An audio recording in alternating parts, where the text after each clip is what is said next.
أتعلم أن أكثر شيء يندم عليه أصحاب المنازل ليس لون الصباغة ولا نوع البلاط؟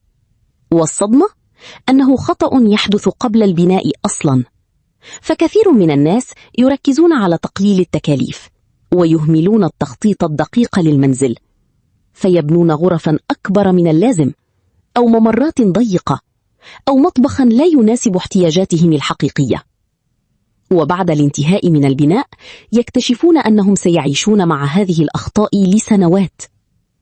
والأخطر أن تعديل هذه الأخطاء بعد البناء قد يكون مكلفا جدا، وأحيانا مستحيلا.